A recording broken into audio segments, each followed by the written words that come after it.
John Burley here. I want to talk about a lot of stuff out in the media right now. Should I buy now? Should I sell now? Or should I wait? Well, the answer is yes, yes, and yes. But let's have an understanding of why. So I hear people all the time. It's like, well, you can't buy any good deals right now. You need to wait. The market's overpriced. The market's this. The market's that. Interest rates are too high. And so I hear these quote unquote experts all the time saying not to buy.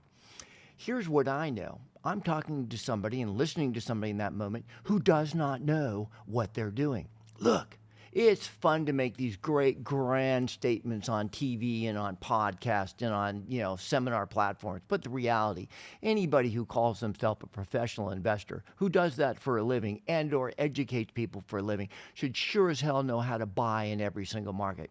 Look, we were getting extraordinary deals in 21 and early 22.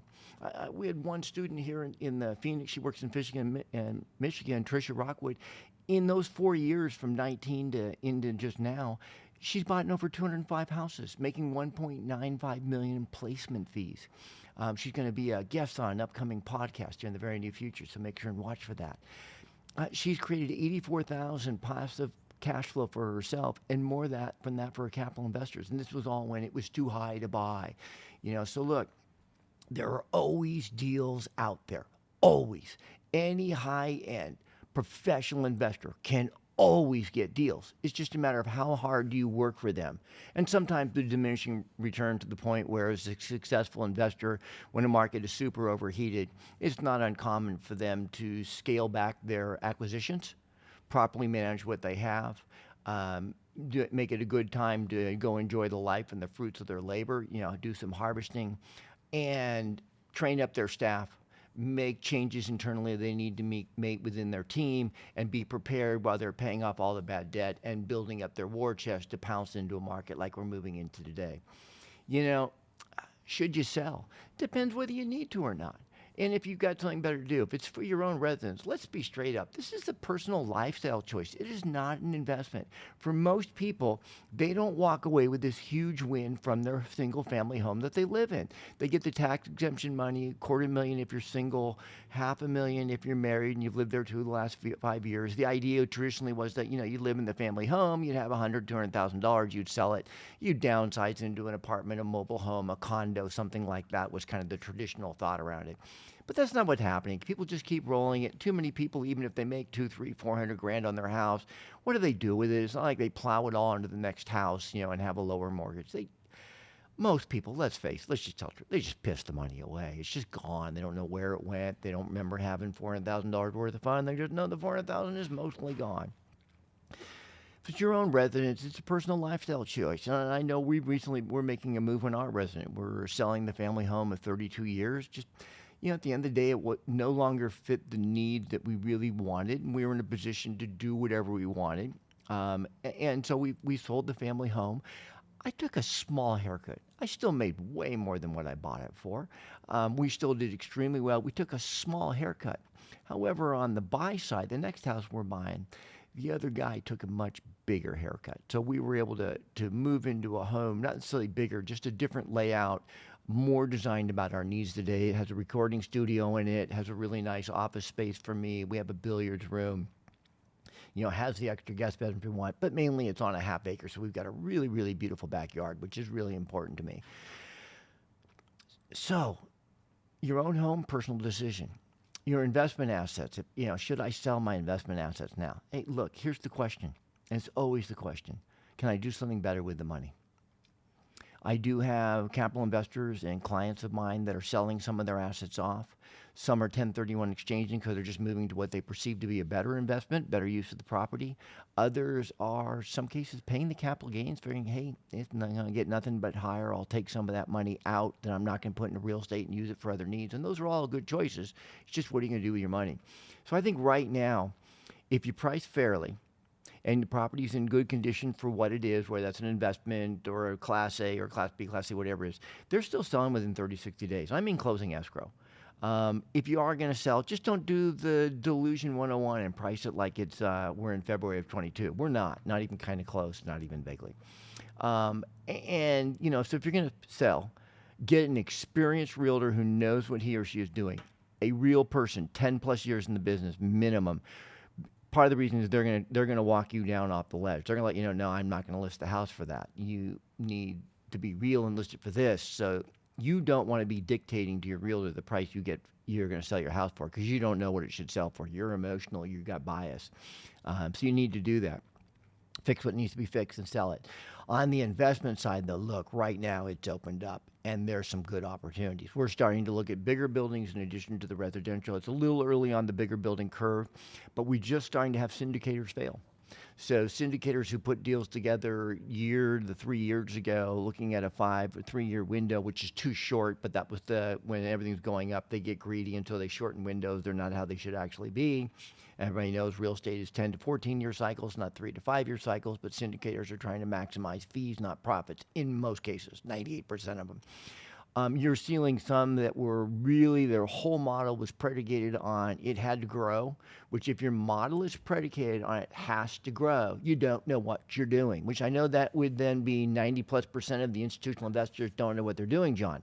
That's correct. I stand by that statement, because in their models for success, they had growth rates of 7, 8, 10, 12, 15%, completely non-sustainable. And everybody who's in the business and knows what they're doing knows it. So their models are failing. And then, their backup or part of their model, many of it's sad because it was both. They needed it to grow massively, which now it's not, it's going down. And they needed interest rates to stay at historic all-time lows to have a prayer to make it work. Well, absolutely neither of those happened. Neither were sustainable. Horrible model, horrible plan. If you're educated from somebody who's been teaching you that kind of stuff, look, go somewhere else to somebody who knows what they're talking about. You cannot control market rate risk. You never could and you never will be able to. You cannot control interest rate risk. You never can. You never could. You cannot control time risk. And that would be if your project has a lot of time involved to put it together. You can't control that and the other parties are going out. You can manage it, you can mitigate, but you can't control it. You can't control something that's come back that we haven't really seen since the 80s, which is the supply chain issues. And just a massive increase, rehab costs have gone through the roof. So, we look at what we can control. What we can control is we buy the property and today it cash flows, or we buy it enough below value that today we can sell it for a profit. So we're back to some old school stuff using technology, making a lot of written offers in the marketplace.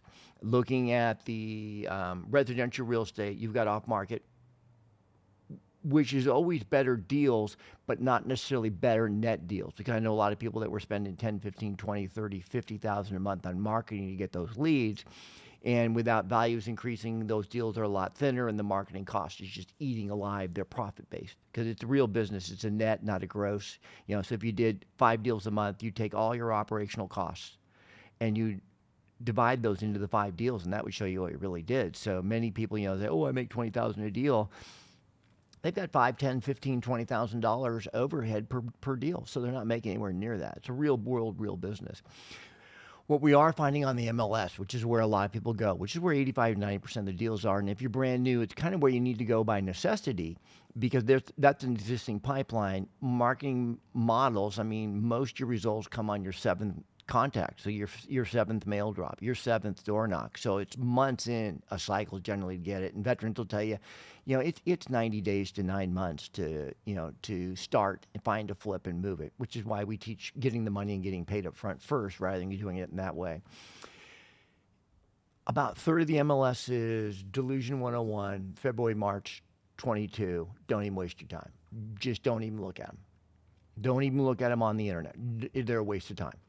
Then you got a third of the MLS right now, and this is kind of across the board, whether we're in Class A, Class B, Class C, across the board on the residential side, about a third of it is fairly priced.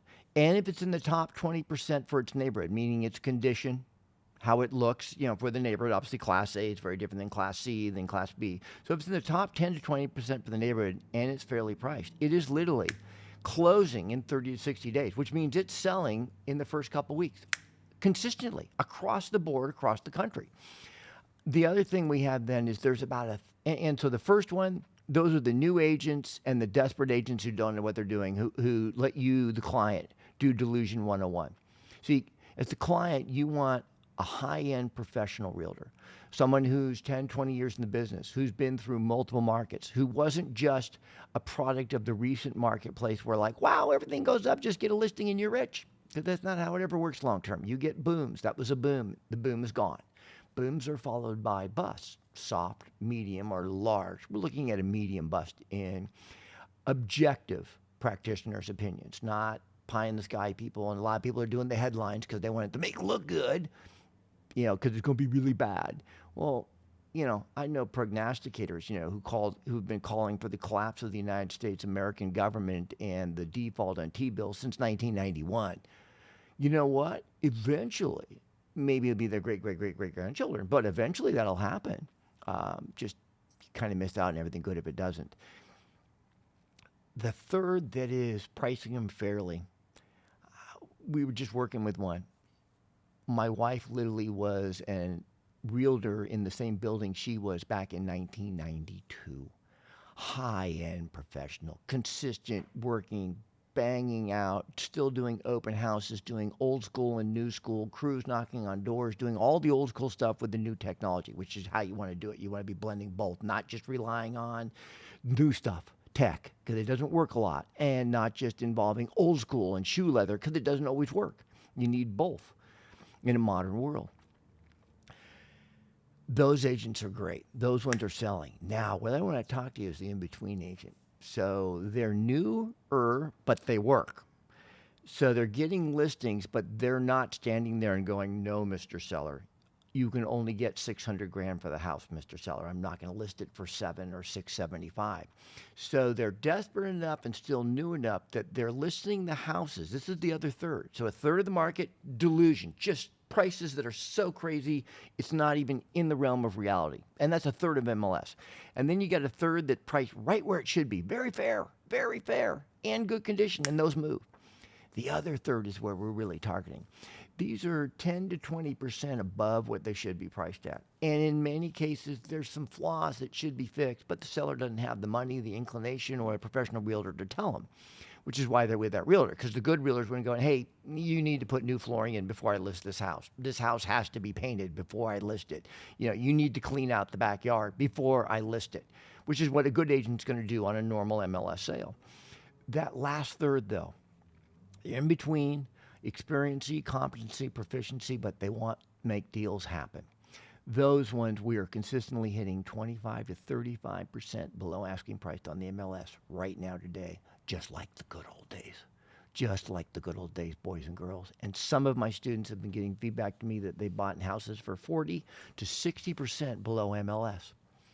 Don't hit the ones that are too high priced. They're just in delusion. It's a waste of time. The ones that are priced right, hey, look, if it works for you and the numbers are there, buy them. We're buying one right now that we put in escrow this week with a competent realtor, but the numbers just worked. The other ones were just making the offers, old school, shotgunning them out, just bang, bang, bang, bang, bang, following up, because they reject it or they counter, but we don't come to decision today, but 20 days, 30 days, as it continues to go out, the timeline doesn't sell, we're following up and not necessarily improving the offer, just letting them know we're still here, we have money, we're real, that house is sold right away.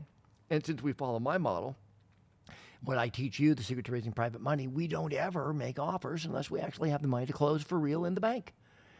So we got stuff out there that's good. So work on it. Get out there and start making deals. Make it happen. Make those offers. And remember it. I know it's hard. I've been there. I was newer. When prices were high, but the interest rates were low, everybody was freaked out. And I had to be telling all my students, look, it's not the price, it's the return. It was never the price, it was the return. Who cares what the price is if the return is great? Same thing as one of the biggest lessons I took away from my years in Wall Street, because so many people were hung up on the price, not the profit. Most people are hung up on the price. They need to get a win on their price, not the profit. Next piece, look, it was not the interest rate either. It was the return. So we don't worry what the price is. We don't worry what the interest rate is. We worry about a return. And obviously that's going to be a combination of all the factors. What the price is, what the interest rate is, what the income stream is. We're going to factor those all together, and we're going to come up with our model that gives us a profit. And we're going to worry not about any of those. We're going to worry about what's the return. Hey, make sure and follow us on Instagram. It's john.burley. Join our Facebook group, John Burley Real Estate Investing. On YouTube, watching this video now, make sure and please like, subscribe. And here's really important. If you have any questions about what I've said or comments, write them down. And if there's anything you'd like me to cover, let me know and I will. Last, go to johnburley.com. We have free downloads for you there, and we can continue this conversation. Also, you can learn about our upcoming events. Hey, good investing to you out there. This is John Burley saying thank you and God bless.